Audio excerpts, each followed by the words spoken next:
Coming up, my brother Andrew is back on the pod talking true crime. Such a good time, we had to break this up into 2 parts. Oh yeah. But first, don't forget, this Sunday, my Sunday night pod, the Sunday night talk, is on to the conference championships of the NFL. Yeah, it's here. Gosh, we're going to know so much on Sunday night. Not to mention the football movie bracket is heating up. So you're going to want to check that out. And then last week, my show, Running It Back, with guest Clara Dryden is up. Go check that out. Great interview with her. My Running It Back episodes come out late in the week. The Sunday night talk comes out on, well, Sunday nights. So a lot to go on there. A lot to listen. Get up on it. Now, on to the episode. This episode, me and Andrew, we talk about Night Stalker, the documentary series that's currently on Netflix. It's 4 parts. We're discussing parts 1 and 2 on this episode. The second part discussing 3 and 4 will follow shortly. So if you haven't watched this series yet, go check it out. Be up to speed on what we're yammering about. We give it a review. Of course, doesn't end there. We go deeper than that. We break it all down. What are our ties into it, you may ask? Well, this crime happened in Los Angeles. We both have lived in Los Angeles. Our suspect, our main murderer, is from our hometown, El Paso, Texas. So we got that. And then, of course, the biggest one, we share the same last name as this murderer, Richard Ramirez. Our last name is Ramirez. So we had to talk about this, of course. So, first part, the Night Stalker review documentary on Netflix with me and Andrew Ramirez. Just call us non-Night Stalkers, please. Is up right now. You're going to enjoy it. Here we go.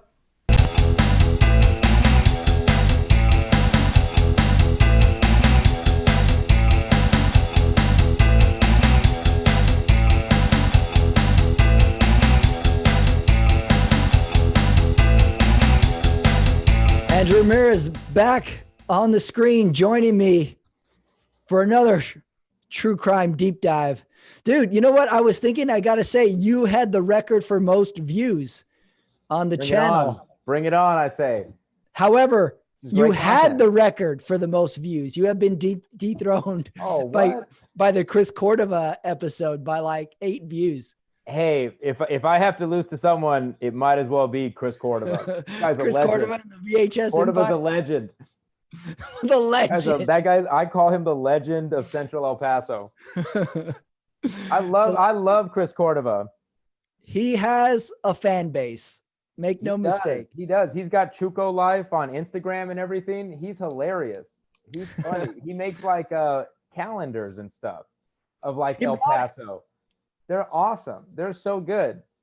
The man is committed to El Paso. You guys went deep on the Christmas party and everything.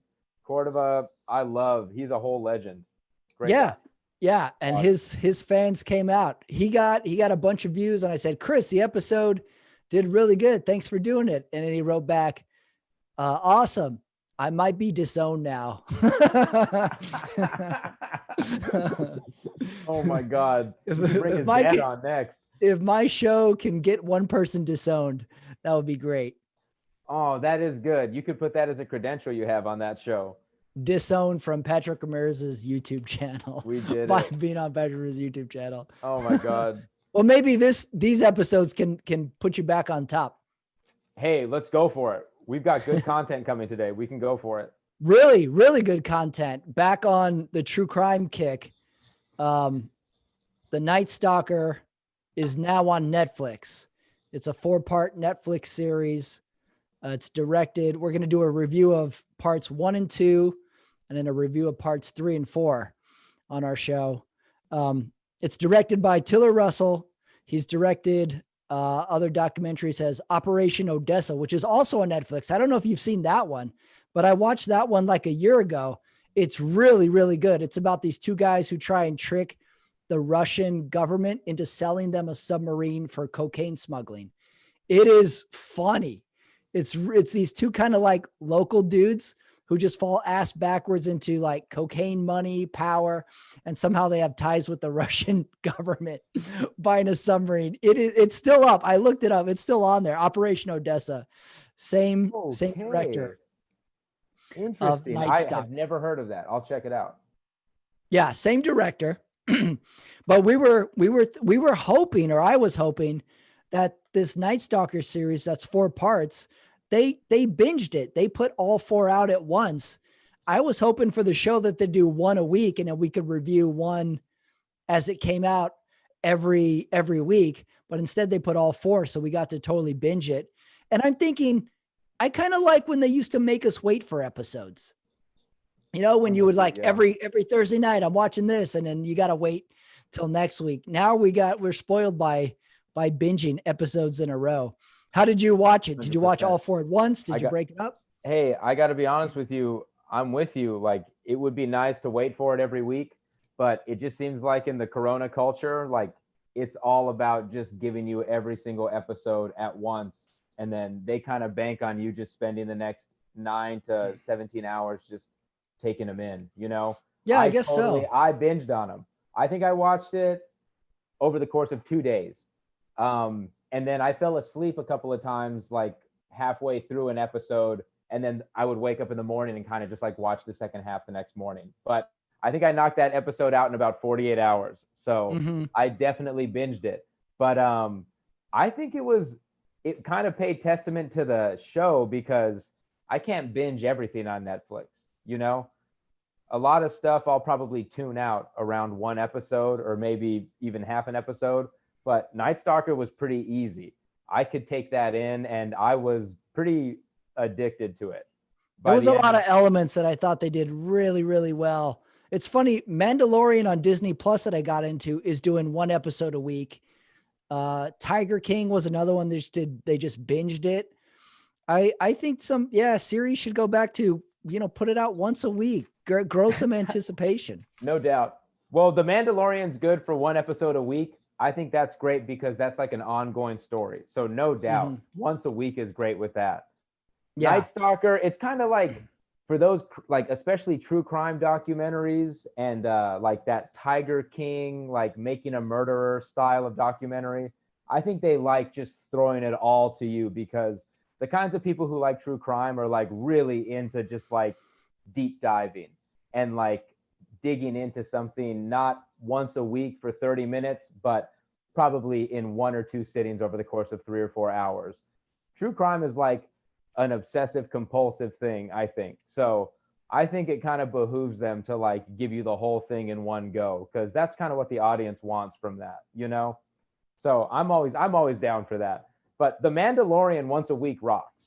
I love how The Mandalorian gives it to you a little bit at a time, because that's like a cool sci-fi story that goes in so many different directions. Yeah. It's got like characters that everybody loves. Like that's a nice one to have once a week for sure. Yeah, I look forward to it, or I like anticipate them. Like, oh, it's Thursday. Does it come out 100%, Thursday night, Thursday morning? I don't really. Yeah, and then do you remember new Simpsons episodes aired every Sunday? Yep. Every Sunday in the 90s, you could catch a new Simpsons episode, and that was incredible. You could look forward to that. That was a big deal. I think the height of it, well, at least in my time, was Thursday nights NBC. You had Friends and you had Seinfeld. Nice. And that was just murderous block of new episodes. What was that? Was that the famous Must See TV? That was Must See TV. Oh, era. Beautiful. Right. So that had to be the height of anticipating your shows, was Thursday night NBC. I remember Friends was big, Seinfeld, and then whatever show they were pushing, they would put before Friends or something to kind of give them a boost. To like let's let some fans see what this is about. Maybe it'll catch fire. Totally. They definitely snuck shows in there to be like, let's boost the viewers here, because we know everyone's gearing up for this Friends episode right now. Yeah. Oh, I love that. There was a whole game to it that like seems like it's kind of off the table now. Right. And be like, opening up for Friends, Caroline in the City. Be like, what the hell is Caroline? God. Well, you'll catch the end of it, I'll watch it. They're like, we'll give it a shot. Well, I always remember at the end of the episode. So say we watched like the new episode of The Simpsons. After it ended, I remember we would just be kind of hanging at the table. And I remember the next show would always start. And I always remember never knowing what that show was. It was always like a completely new show. And I just remember hitting the power button on it and just like turning the TV off. But there were probably hundreds of those shows that came after The Simpsons that never saw the light of day for like more than a few weeks or something. So that is right. crazy. It's a whole different ball game now. Whole Netflix is science to like the get episode lost on that. I weekly. know everyone gets lost on it. Everyone says that, but it's really incredible. Even thinking how it's changed over like the past like 15 years, it's insane. Yeah, and then since we don't have TV anymore, it's just episodes on streaming services. There isn't a Yeah, show to lead into it. but yeah, There's a show to follow it. You just watch the episode. It's a whole new science to programming. yeah, it's crazy. I love it. It's great. But yeah, true crime. It's probably the best for true crime because I can't. I mean, I guess before in like the 90s, if you wanted to take in some true crime, you could do forensic files. You know, that was like Unsolved a mysteries. show.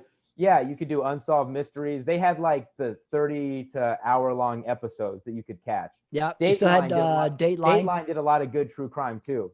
Dateline Dateline had would some do good ones. great segments on true crime, but other than that, there were no documentaries coming out really. You know, very few documentaries that were true crime related until like the whole like streaming boom thing happened. You Yeah, know. there were no documentaries never went to a theater. They Mm-hmm. were just solely reserved for TV sometimes until streaming came around that you could really go through a catalog of documentaries and choose. Probably the ESPN 30 for 30 is a part in this and getting documentaries popular again. True crime. And then Unsolved Mysteries also. Unsolved Mysteries, the 90s version is on Hulu, I think. Nice. And I think there's new Unsolved Mysteries as well. But the thing Unsolved Mysteries has is that song, is that intro song. You're hooked from the start. But then the punch in the face is like 35 minutes in. You're like, oh, wait, the title of this show is Unsolved Mysteries. We're not going to figure out what happened. Oh, There's no brother. ending to this. We're not going to figure out. I watched one where this dude, they find a guy dead. And they're trying to figure out if he jumped off a roof, got thrown off a roof, and then you're into the evidence, the clues, and then it just ends. you never Oh figure it no. out. There's no answer. Like, oh, right, I knew this going in, and yet I They am bummed out do. and let down by Unsolved Mysteries. They do give away the ending by calling it unsolved mysteries. And then they Unfortunately, play there's the going to be music, no and resolution. Darn. yep, Oh they my. got the. Well, do you remember the episode of the one that you watched or whatever? I watched one of the new ones, Okay. and it was pretty. It was just this guy was dead on a roof, and they were trying to figure out if he jumped from another roof or was thrown from a roof, Oh my God. and there was just no signs of anything. It was Yeah. truly an unsolved mystery. I That's the never whole figured thing, out yeah. shit. Yeah. Well, I mean, look at that. I mean, look how much it's evolved since then. You know, being forced to watch some horrific 35-minute unsolved mystery segment that leaves you just confused and annoyed. And like now you can watch one of 15 documentaries on Netflix that are all like probably 6 hours long, you know? Mhm. It's insane. It's really crazy. You know, one thing that kind of occurred to me is I was wondering like how would people like take in documentaries and stuff before there were documentaries for true crime. You know what people did? They read the true crime books. Oh, Those were book. It was in books. super You're right. It would have had to popular. be in You would books. get there was I remember Zodiac had a book that was a huge one. Night Stalker had a real big book in '96 by Philip Carlo, and that was huge. That was such a big book. There's one on Ted Bundy by Anne Rule, I think. So I think like the genre kind of changed a little bit where people had to go from books to TV, but people would dig in on those books. Those were like the books that had the pictures in the middle too. So you could go through Yeah. those books like at Barnes and Noble or something and Oh, like yeah. You could see the straight crime up photos. Yeah. uncensored crime photos, just the most horrific pictures ever, just in books like in Barnes and Noble. You know, it was pretty freaky stuff. I remember that's kind of how it went, like before I think like all the streaming and stuff happened. You know, Yeah. Give it yeah, to books, crazy. unsolved mysteries. What a concept too. It's like, we're going to do crimes that we don't know how they we don't know how they ended. Yeah, Yeah. I'm gonna write a comedy special called Half a Joke. Oi, You oi. just it just ends and then I play the Unsolved Mysteries music. Oh my God. Hey, well, it's the Well, thrill of the chase, right? They like all yeah, the details, they like the gory details. True crime is a whole thing. The reason people like it, I think, goes so much more deeper than like what people might think. It's freaky, man. It's a weird thing to enjoy. You're literally taking in stories about murders of other people, yeah, true and happenings. like reveling in the details and the escape and like the personality of the killer. It's bizarre. There's a lot to be said about it, but people eat it up. I love it.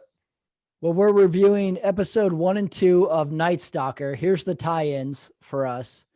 True crime. This happened in a city, LA, where we both have lived. The murderer is from even our hometown. And of course, he shares our own last name, Ramirez. So a couple good tie-ins to even start this the Night Stalker series. So question number 1, what was your favorite part of episode 1? Hey, uh I think there's a lot of things that are really good about episode 1. A few things a little lead in. The one thing that I really like about episode 1 is the fact that they establish how little they're going to pay attention to the actual murderer, Richard Ramirez. I liked how episode 1 doesn't really show his face. They don't really quote him too much, aside from like a few spooky quotes at the beginning and the end. I love how like episode 1 kind of lays the track for like them taking a kind of different angle to how they're going to look at this series of crimes. Yeah, Because that's kind of a little pet peeve I have, is when they focus too much on the charisma of the killer or the meticulous planning of the killer. It's almost like they kind of put their effort into like the wrong people. So I like how this show kind of does away with him and focuses on, now here comes my favorite part, Gil Carrillo, the main man. He is such a good character and he's got so much personality. I like the moment he comes on, I was like magnetized to him. So yeah. he's easily my favorite part of the first like episode, is just like I that I big agree. personality. Yeah, I agree with you. I like how they made it a whodunit. I like how Mm-hmm. they didn't open with him in a jail cell. I like how we don't see his face. This is a mystery, and we're gonna kind of go along for the ride on it. So I agree with you on that. I mean, first of all, I like just the old footage. All the like you can try and recreate murder, blood, screaming. Nothing beats the old footage. The raw 1980s footage, the cars, the grainy video, that's scary enough in its sense. So that was killer that they had so much good footage from this sort of mid 80s LA. I also liked how they explained what the valley is in LA versus the west side of LA, Beverly Hills, Hollywood, beach area. The valley of LA is split by a mountain. There's the valleys on one side, the rest of the city's on the other. And we think of the Night Stalker as a murder mystery that happened in LA. It really doesn't happen in LA proper. It happens in kind of the eastern counties of Los Angeles. So I like how that was sort of explained and put geographically. My only gripe, though, tell me if you had this gripe. They set it up with like, this was a great time for LA. The Olympics were the year before. We had celebrities, and they're playing the song Bruce Springsteen's Glory Days to it. I think Bruce Springsteen, and I think East Coast. I didn't like the song choice. You're a classic rock guy. You've always been a classic rock guy. So you're gonna go deep on that. I I'm with like the you. song. I Yeah. just didn't think it matched LA. Like Bruce Springsteen is East Right. Coast, but that was my only gripe. But No doubt. yeah, I I really agree. agree with you when you say that they get into the weird distances that exist in that place. Like LA is not really a city. Like LA is spread out over so many different neighborhoods and stuff like that. And it goes all the way into the ocean. And then a lot of people consider Pasadena to be like LA. Mhm. So if you compare that space, it's really crazy how much driving you do. to get from one part to the other. And that's like such a part of Richard Ramirez's killing spree, was the fact that he would do so much driving between crimes, you know? So unless you live in that area and you kind of have done those drives where you go from maybe Monrovia all the way to Santa Monica or something, like, you know that it's almost like you're driving to another state or another city. So Richard Ramirez totally took advantage of that as a serial killer, and took advantage of all the police jurisdictions and stuff. And that's like a good thing for them to kind of show you on a map, is like how big LA is in that sense. Because if you compare it to New York or Chicago, it's like it's totally different, you know?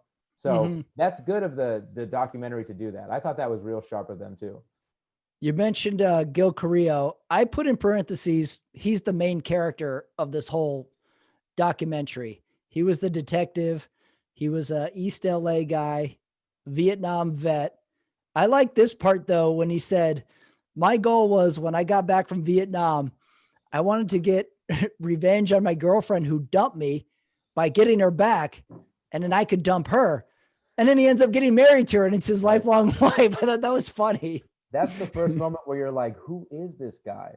Like, what did this guy's funny. say? Yeah. What's this guy's deal? This guy's kind of cracking me up a little bit, you know? Gil Carrillo has so much personality within the first 15 seconds of him being on camera. He says the funniest stuff. He's also, I think that he's such a good counterweight to the Frank Salerno character, because you got Gil Carrillo, who's like the 6'4", like he's chubby, dude. In those old videos of him, that dude is chubby, man. He is. He's not in shape. He's got a full head of like the pineapple hair. He's not in filling shape. out every shirt.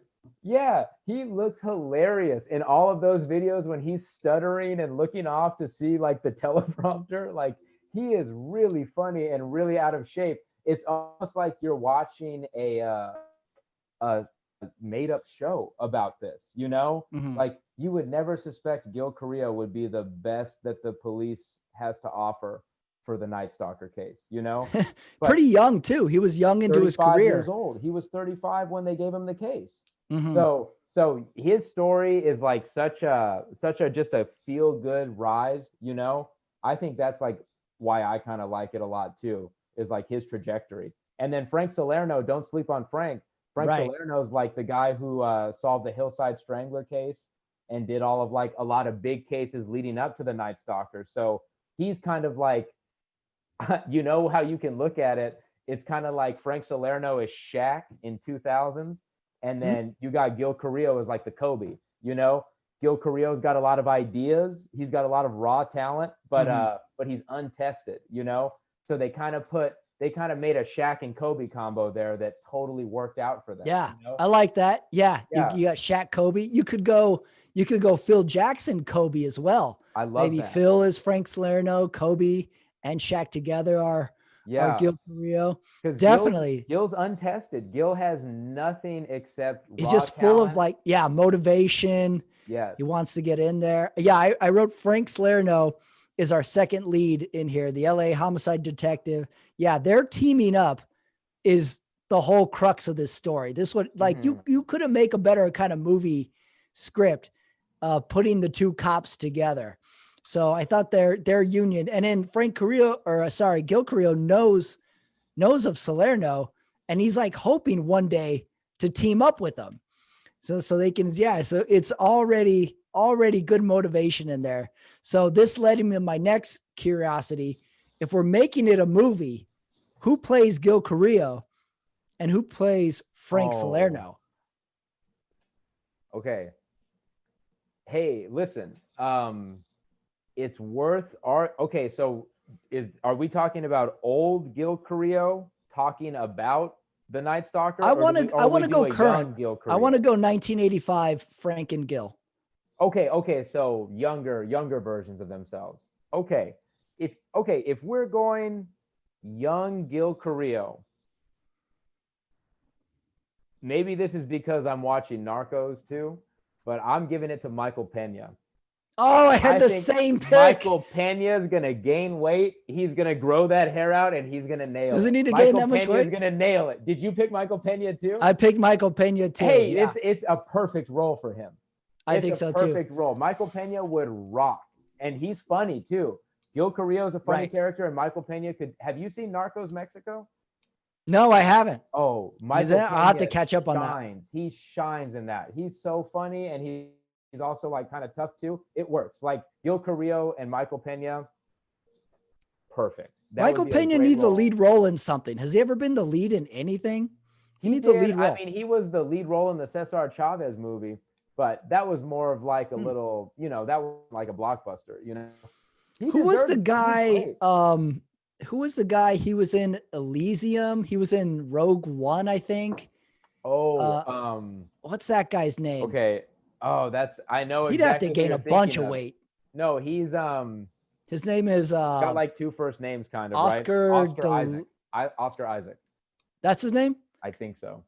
That'd be a good second pick for Gil Carrillo. He'd have to gain some weight, but he could do more. Have to gain a lot of weight. He could do a little sinewy take on Gil, I think he's got potential. I'm gonna look it up as you tell me your pick for Frank Salerno.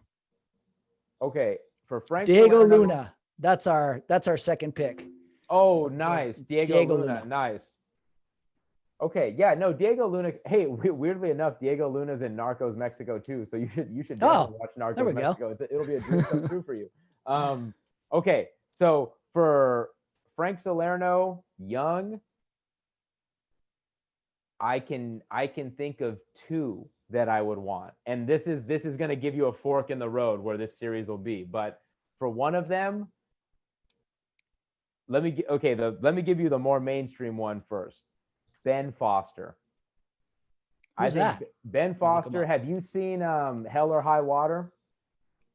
No, I haven't. Let me look him up. What about this is like an obscure one. The Messenger with Woody Harrelson. It came out like 10 years ago. What else? He's in a lot of important. I guess he's in other stuff too. Look him up real quick. Ben. Okay, Foster let me see his face. He's like a tough kind of white guy. He could do the Italian thing, I think. And they'd put a wig on him, I think, because Frank Salerno has that weird hair. So I think they could put like kind of a cool wig on him, and he could work it. I think he would be good because he would give that kind of like grizzled toughness that the role would need. But he's also kind of slight of frame a little bit, and I think Frank Salerno was kind of a little lean too. So yeah, I think his body type would work well too. So Ben Foster is my one choice. And then here's the weird one. I'm thinking Elijah Wood could do a good one too. I think Elijah Wood could kind of break into true crime a little here and do a great Frank Salerno role. So that'd be interesting. The thing is that Frank Salerno was, I think, 6'2" in real life. So Elijah Wood would have to kind of like crank up his height a little bit. They'd have to do like some 90s Tom Cruise cinema magic to make it work.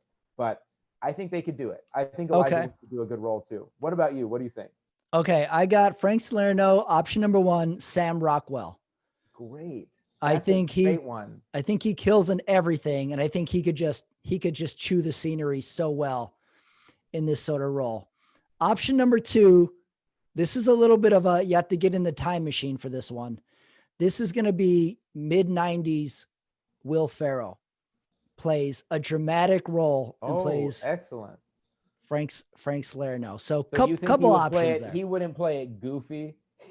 He's gonna play it serious. Wouldn't be goofing off in the role. There's no point in the script do you say like, get off the damn roof. Right. Yeah. Get off the roof. Okay. So he's gonna play it serious. He's not gonna be goofy. This is a serious role. He does Will Ferrell. He does good serious roles. He was a good. He's done a serious movie or two, right? Yeah, he did one about being an alcoholic that's like based off of a Raymond Carver short story. So I think it's potential. He's good. Yeah, he's good. Hey, let me throw it back at you. Okay. Which actors would you want to play their old versions? Do you have any ideas on that? If they do a series where it's kind of like them looking back and like they do some flashbacks, what kind of characters would you want, or what kind of actors would you want for the old versions of them? That kind of made me think about that a little bit. That's a harder one. I got yeah. one for Gil Carrillo. Okay. One that popped into my head, and I think he could do a good job, is George Lopez. Oh, that's a good pick. I think if because George Lopez can kind of embody that like East Side El Paso crew cut, you know. He's got the hair, that's for sure. You need a he full does, head dude. of hair. I was Gil thinking Carrillo. about that. Very few, like I was like Edward James almost could maybe do it. I was going to say him, but no, if his hair's going to bring it. You know, he would need a serious wig. Yes, George Lopez has natural thick hair. You know, so and then he could grow that stash, or they could do. Honestly, they could give him a fake stash too. And I think he would rock it. I think he could do a great job as like serious, but also kind of jokey Gil, you know? That's hard to beat. That's a good one. I think George Lopez would rock. Okay, let me give you another one. This is also, I think, maybe good. What do you think about Lou Diamond Phillips? I forgot about Lou Diamond Phillips. Lou Diamond Phillips could maybe be a good Carrillo too, because he's got good hair, and I think he could embody that style a little bit too. That's not bad. Yeah. That's not bad. Those are like decent, that. right? I think those would be okay too. Yeah, I would love to see George Lopez go deep. He's got the eyes, he's got the hair. Yes. Yeah, George Lopez would be my top pick, and then a far second would be Lou Diamond Phillips. But I think Lopez could rock it. What do you think about old Frank Salerno? What do you think for him? Well, we could put current Will Ferrell in old no Frank. Doubt. That could flip it, and you could do that. Let's see. I had a thought. We could do. Let me think. We need someone in their early 60s to mid 60s, white dude, big guy. Nick Nolte's too old. Oh, Nick Nolte's kind of an interesting one. He's good, but I think he'd be too old. He is old. He's definitely old. Frank Salerno still has a little life in him. Yeah, he's way more mobility. I don't think Nick Nolte can move. No, I don't think he can do too much movement. And he's too big. He's a real big guy now, too. Yeah. He'd have to drop weight, and I never like it when old people have to lose weight. It's so sad. Yeah. I don't want to see Nick Nolte lose 40 pounds. Like, that's going to bum me out. Okay, here's a little bit off the beaten path one. Oh, yeah, what is it? Salerno. James Woods. Good. Maybe. Very eccentric. He might shave his head.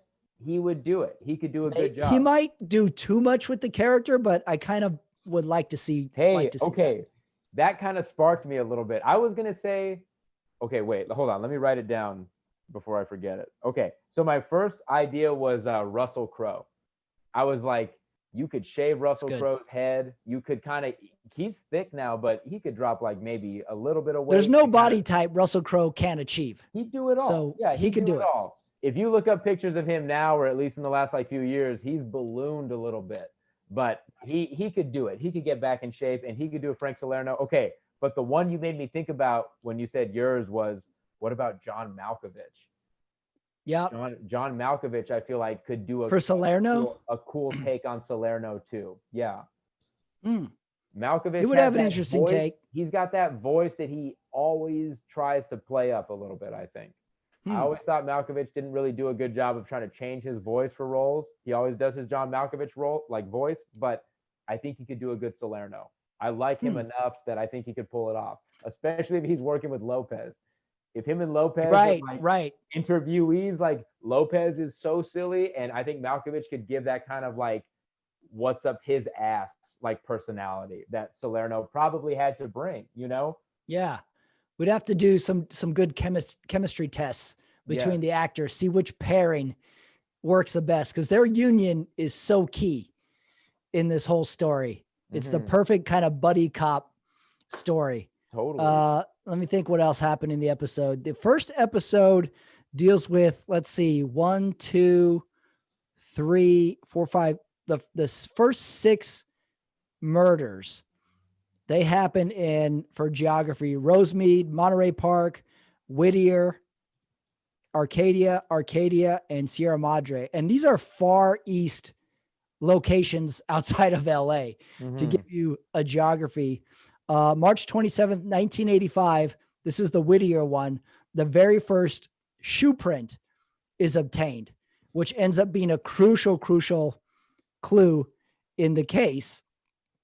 So I really liked how they sort of dove into the shoe print, figuring it out, figuring out what model it belonged to, what size, and then how they kind of they actually go to the factory to get shoe print samples to it. I love all the like following the clues sort of stuff to it. So that was key in that first episode, was the shoe print stuff as well. They do a great job of kind of leading you in with that shoe print. Because you're right. What a classic trope. In every crime story, it's like, what do they find? They find a shoe print, Right. And like one of the most famous murder cases in recent, or not recent history, but, in the true crime genre, kind of has a shoe print situation in it, That is really incredible. And then, like you were saying, hey, I never knew really how to pronounce it. It's an Avia shoe. I think they were calling it Avia. Avia. They did say Avia. Is it Avia or Avia? I'm sure they got it right, but it's one of those words that I don't think I had really ever heard pronounced. I just saw the letters on the shoe all the time. I always assumed it was Avia, but they got that classic Avia or Avia shoe. And then when they break it down for you and like show you the sales records and stuff, and it turns out that they only had one pair in all of LA, it's just like, amazing, come on, this is great. So I love the way that it starts on that shoe print. And then just the way that shoe kind of like echoes throughout the series. Like it does not go away, Yeah. It also says a lot about Richard Ramirez just wearing the same pair of shoes. Like, he had one pair of shoes.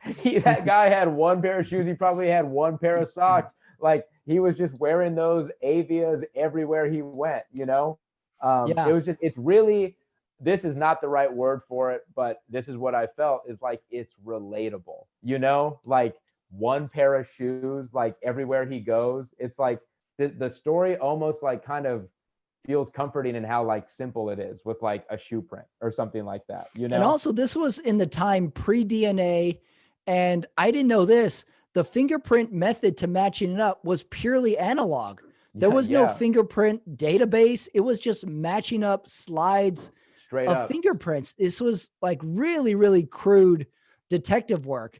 So they find the footprint in Whittier on March 27th.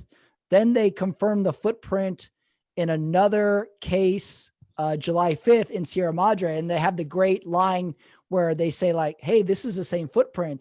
And Gil Carrillo goes, we got ourselves a serial killer. And it gives you the best thing about this series is the cliffhangers at the end of every episode. That's why I wish they did one episode a week. He says, we got ourselves a serial killer. Fade to black, Night Stalker title, credits. That's it. And I'm like, I'm in. I'm buckled up. I'm in for this whole series. So second favorite part of episode 1 was the ending, the cliffhanger ending. Perfect. Sign me up for season tickets on this one. No doubt. There's a science to it, man. They want to make you so juiced for episode 2. Like they don't want to play around. Like they're going to give you some of the best content right at the end. That way you can just crave it, I know. Yeah, I know. I don't know what the thinking is behind them giving you all the episodes at once versus over the course of 4 weeks, other than maybe they're just nervous that people will lose interest, or maybe they'll be distracted by something else. I don't know. But you're right. Those episodes are snappy as hell. They're so good. The music really worked well. It sounded like 80s. It was great. What did you think of the whole like art design, like the way they do like Night Stalker, like in kind of that like neon like font? Yeah, it worked for me. Really catchy. Kind of like it kind of grossed me out because it was kind of like, I don't know, like making a bizarre satanic, like rapist serial killer, like kind of a sexy name. I thought that was kind of weird. But the other thing I think is like, by the time you're watching that kind of documentary and like living in that world, like you got to kind of buckle in for whatever's coming your way, like, like they're going to, if they want to do a little artistic take on Night Stalker as a name, like, I feel like you got to give true crime like that kind of leeway to do that kind of stuff. Cause hey, I don't know if you heard, but there was a lot of backlash about like Night Stalker being a little too much. People were saying that the crime scene photos and stuff was like a little disturbing, It was. Yeah. I don't know if it was too much, but I don't know if crime scene photos are ever not disturbing. I don't know. Sure. Yeah. What they did for it is, they showed the crime scene photos, but they would put tape over the victim's Right. eyes and just physical tape on the photo. And so I thought that was effective of trying to subdue it a little bit. I did like the Mhm. Night Stalker graphic because it looked 80s. It looked like it was spray painted, but it also had like a splatter look. We had a lot of blood, so splatter. Yes. So I do think it worked on a few levels. I liked it. The That's another cliffhangers was thing. good. That's another thing is that a lot of the so you're right, like with the crime scene photos, they do kind of cover the eyes and the mouth, and they don't show you like the gaping wounds necessarily. So that offers a little bit of like, I don't know, maybe a little cover to the victims and stuff. But at the same time, like at the end of the day, they are still showing you like the body of someone that had their throat slit, like in a house in LA, And the crazy part is like you just gotta like, I always think like they interview the families and stuff, and like then they just like show the picture or whatever. So for whatever reason, I think it's pretty hardcore. But Yeah, at the same time though, it's like it is what it is, it like is a hardcore story. It you're has to be watching a told. story about a guy who killed people in the 80s. Like Mhm. if you're gonna watch it, you might as well watch it. So I'm kind of with it for them wanting to do their own thing and like show the pictures. And the other thing I wanted to talk about, this is the part where they were like, it was also a little too much, is like the shots of like the hammer falling to the Oh yeah, floor and then like hitting and like splashing blood out. They were like, that stylized shit like made a lot of people it like was a kind of faint or recreation. whatever. Yeah. I didn't think it was needed. It looked cool. Yeah, I I thought it was cool too, but that's just another part where people were like, that was just too much. They were like, it was Mhm. just so much. But I'll be honest, I loved it. I thought it was good, and this wasn't like my first experience with the Night Stalker story. Like, I've known that story for a long time. So seeing it in this way with all of these like artistic choices and stuff, I thought it rocked. I really enjoyed it Did anything surprise you or anything you didn't know uh, so much. in episode one? So, well, okay, so From episode one? that's the thing is I don't want to go too much into it because I don't think this was episode one. But there was a lot of stuff that surprised me in the series. But the big one that I have, I'm pretty sure is episode 2 or 3. But Okay. Well, but let's but start there was episode. good stuff. Yeah, I won't say it yet. But in episode Okay. 1, I was pretty rock solid on everything. It The yeah, setup it was good. hooks. Yeah, I was Episode I one was will on hook board you. with everything. Yeah. All right, let's go to episode two.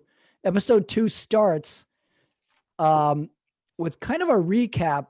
1977, the Hillside Strangler is a case that's happening in Los Angeles. It's a case solved by Frank Salerno. And I guess they were sort of setting up Frank Salerno's background, what he does in the homicide. So they sort of set it up. So the other thing I liked about this series is they stick to a pretty strict timeline. A lot of documentaries will stick with a timeline and then they'll back up at some point and then they'll go back to the timeline and then they'll give you some background. If you saw The Last Dance, the Michael Jordan one, they did this a lot. They would go through Michael Jordan's first year and then they would go back to college. I didn't like it. I was like, let's keep to the line.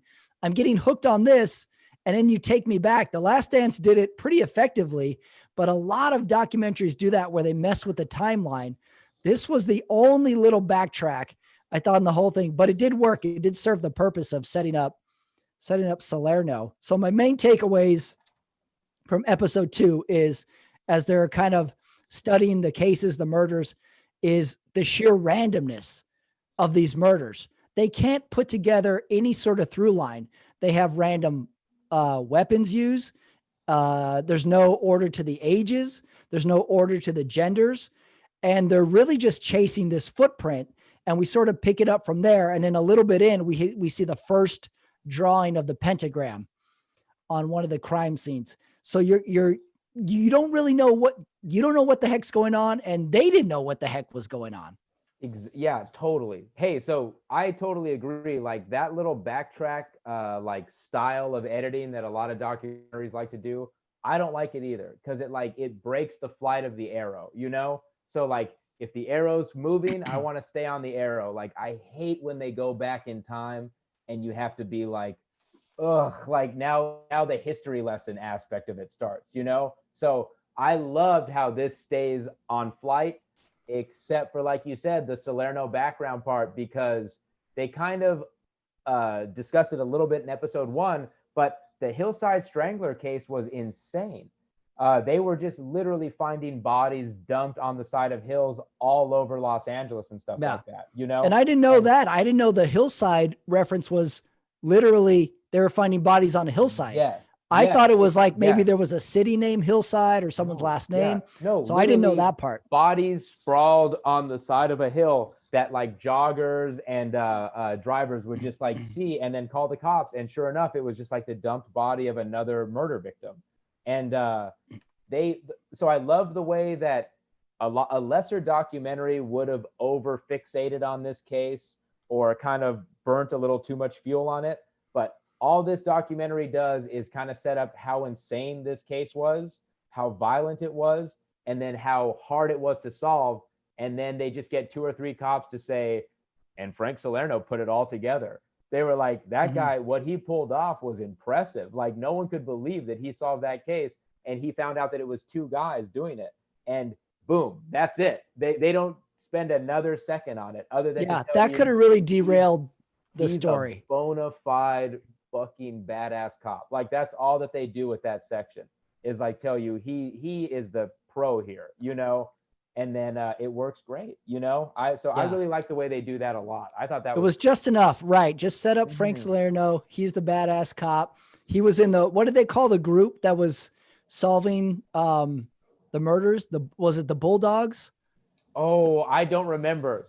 They probably gave themselves a cool nickname or something like that. Yeah. If we were making the movie version of it, this would have been like 8 minutes of screen time of old footage of Will Ferrell with the 70s clothes, going through body bags, looking at crime photos to sort of set it up. The timeline was excellent. They do a good job with it of physically putting the dates on screen, saying April 19, 1985. And then they put the day, what day they're into of the investigation. So I had here, the media really becomes involved in the case on day 113. Right. They figured out it's a serial killer. They sort of get word that they got a shoe print, and they have a little meeting with the cops if they're going to run a shoe print story or not. And they decide not to under the influence of the cops. So they can say like, we don't want him to know we got a shoe print. So he changes his shoes. It's a total like relationship that the cops have with the media, and like them trying to figure out like what kind of information can we give the media, that way we can kind of solve this case, versus what will the media do to completely fuck this case up for us, you know? Like it's a little dance that they do. I wanted to go back for 1 second. The thing that I think is really good about the documentary is like we talk about Frank Salerno being a bona fide great cop. The thing that I love about the documentary is that they establish Frank, but then they don't slack on Gil.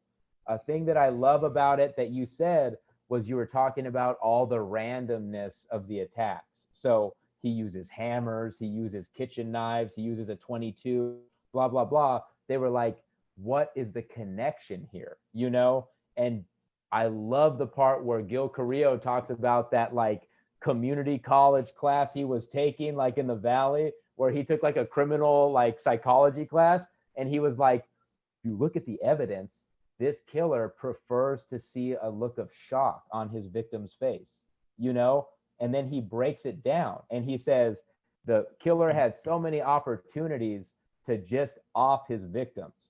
And instead, he chose to bang on the roof of a car to get her to turn around first so he could see that look of shock. And when he kills Dale Okazaki inside the apartment, he chooses to wait till she pops her head up so he can cap her. And then when he carjacks the lady, he chooses to pull her out of the car before he shoots her. Like Gil puts it together. Gil says it's rare for a crime to be committed in that way. Usually crime is just committed to get the car or to kill the person, but he nails it. He's like, this guy liked the look of fear that he could see in his victims. And that's the first time he started to piece it together. So as great as Frank is, at least the documentary makes the narrative seem like Gil's the one that solves the first big clue, you know? Mm-hmm. So Yeah, if you were doing a great. puzzle, you put together a corner on this one. Like you still can't see the picture, you don't know what's going to be. But like, all right, I linked up a few pieces about this now. So that was a good little tidbit that he recalled from his Yes. memory. Yeah, that was good. That was really good. And then it all just rolls from there. Like you got the media involved. I don't want to overstep. I'm not sure when things happen in which episode or whatever, but the relationship between the cops and the media is something that almost just has its own historical value in this documentary. Because could you imagine how the Night Stalker case would go in the era of Twitter? You know, Right.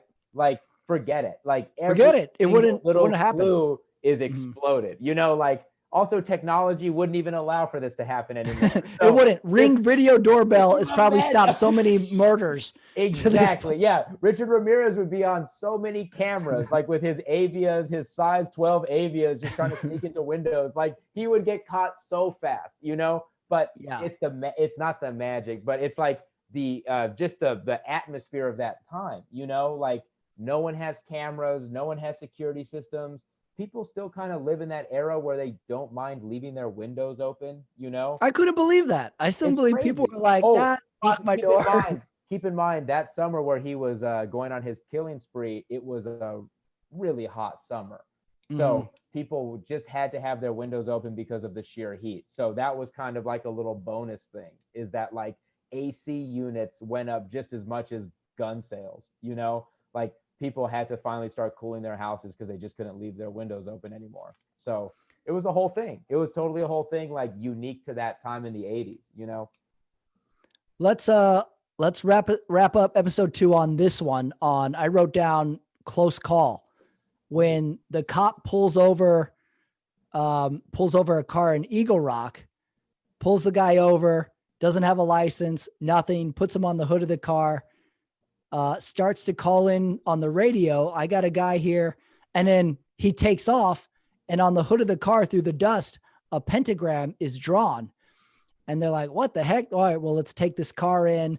Hey, Frank and Gil, you guys, we got a car with a pentagram. And they go study it, and they find the business card to the dentist.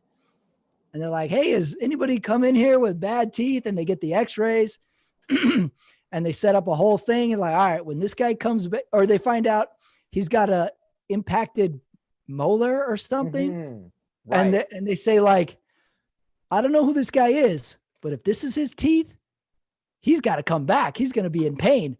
And then Carrillo says like, well, when he comes back, we're going to get him. Credits, fade to black, perfect cliffhanger, 2 for 2 in the cliffhangers. It's so good. It's so good. They do because we're like, we're going to get him. We're going to get him. It's going to be over. How could he not come back? It's over. It's totally Right. over. Hey, that scene. Okay. So that whole part where he gets pulled over by the cop, I just think that has such a surreal feeling when the cop says that he finds a pentagram left behind by the killer. It's like, think of all the things that would be going through your mind if you know you kill people and you know that you probably have blood on your clothes and you just got pulled over by a cop and he's literally running your name. It's like all the things that you have to do in that moment. And Richard Ramirez is crazy enough to write a pentagram on the car. You know, like that took priority over so many other things that he could have done. That's just like such a crazy detail. Like, yeah, speaks again to the randomness of this whole. It's so impulsive. He's like a teenager, you know, like he can't leave before he leaves his little pentagram, you know, like it's insane, you know? So that fact before the killer's been caught, that they might have caught him, but he ran away, and guess what? He left behind a little satanic symbol. Like that plays into such a media frenzy right there. Like it's really crazy, you know? So I just love the way that they throw that detail in there because it's true. He left a pentagram on the car. Like, who does that? This is how crazy this guy is. This is how random he is. My only unanswerable question is, well, what name did he give to the cop when he was calling it in? He obviously didn't give his real name. Did he give a fake name? He gives a fake name. I know that they say when he went to the dentist, the dentist, they have him under Richard Mena. Yes, exactly. So he likely just gave the guy another fake name like maybe that's how they connected the dentist. They say like he gave, do you know a Richard Mena? And they're like, yeah, he came in. Yeah. Maybe that's how they maybe I missed it, but I was like, well, wouldn't he have given a name? But that's kind of like the magic, or not maybe, well, the magic of it. Like what makes it so interesting is that like he has so many moments where he's just like really bizarre and impulsive and like decides to write a pentagram on the car before he flees, you know, like kind of weird behavior. But then he does other things that are so tactical. Like when he would hijack cars, he always preferred to hijack cars that had like kind of positive bumper stickers and stuff like that. That way he was less likely to get pulled over randomly if he had like a bumper sticker that said like America, love it or leave it, you know, or if it had a sign that said dare, you know, which is like an anti-drugs movement, you know, like he was smart enough to seek out cars that had those bumper stickers to improve his chances of not getting caught. So like he's weirdly smart in other places, you know. So it's just a whole blend with him. It does, you know? yeah. Nothing makes like, logical sense to it. Yeah. You're right. Also, that was a great era of bumper stickers. Oh, it was incredible. In the 80s, everybody had. What if he saw the bumper sticker? Ass, grass, or cash. Nobody rides for free. That's a no-no. He can't have that bumper sticker if it says ass, grass, or cash. That was a great 80s bumper sticker. He would probably have one that said baby on board or something, you know? What about one that says, if this van's a rockin', don't come a knockin'? Oh my God. That was another great bumper sticker. It would be more like, if this van's a stalkin', don't come a knockin'. Come on, baby. Come on. Let's go. Episodes 1 and 2. That was our review. Andrew Ramirez. We'll be back for 3 and 4. Thanks. Okay, that is it for the first part of our review of the Netflix documentary Night Stalker. Part 2 to come up very shortly, so you can catch up on the episodes if you haven't already, or just listen to ours. Take it all in. Thank you everyone for listening. Part 2 coming up soon. Woo! Lock your doors, everybody. Be safe. That's okay. The crime is over. Still be safe. Stay tuned for part 2. See you then.